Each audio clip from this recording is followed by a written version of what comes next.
single day. I'm gonna make something great. Je suis à Malabo, je rencontre, il y a un collaborateur qui m'a vraiment amusé, quoi. Il dit, et là il est consultant, il rencontre un client et il lui parle de, justement, il dit voilà, je voudrais former votre équipe et donner des formations en termes de leadership. Le client qui leur a dit, leadership, ça c'est vraiment le mot qu'il ne fallait pas dire.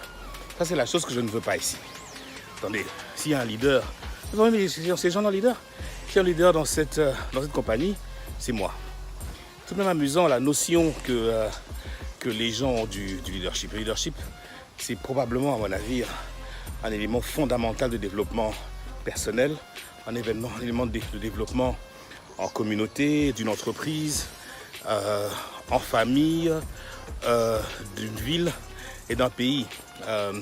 Le choix du bon leader, une attitude de leadership fait la grande différence entre la réussite et l'échec.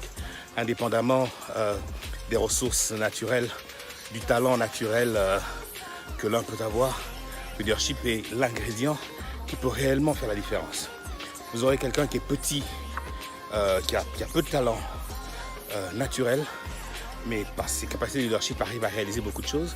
Et vous aurez quelqu'un qui a beaucoup de talent, mais par manque de leadership, en fait, n'arrive nulle part. Donc pour moi, c'est vraiment un élément super important. C'est assez intéressant, en fait, lorsqu'on voyage à travers l'Afrique, justement, de découvrir un petit peu, avoir ces expériences à l'échelle parfois nationale de différents genres de leadership. Et on peut le ramener à l'échelle de compagnie. Moi, j'ai eu plusieurs discussions avec mes associés sur le modèle de leadership adopté en RDC, par exemple, dans la gestion de Pigma. Écoutez, je suis arrivé, je venais d'un modèle anglophone dans lequel on avait une sorte de relation participative avec son boss. Quel genre de leadership faut-il en fait pour réussir en RDC? Est-ce que les leaderships forts marchent mieux que les leaderships démocratiques et collégiaux? Quel genre de boss voulez-vous être? Vous voulez être le boss au milieu du village, ou vous voulez être le boss qui tire la machine vers l'avant, ou vous voulez être le boss qui va être derrière et en fait en train de pousser les gens à courir? Ce sont des centaines de questions, mais je pense que c'est des questions que l'on devrait se poser. On devrait se les poser pour soi-même, on devrait se les poser pour notre communauté, on devrait se les poser pour notre business, on devrait se les poser pour notre pays.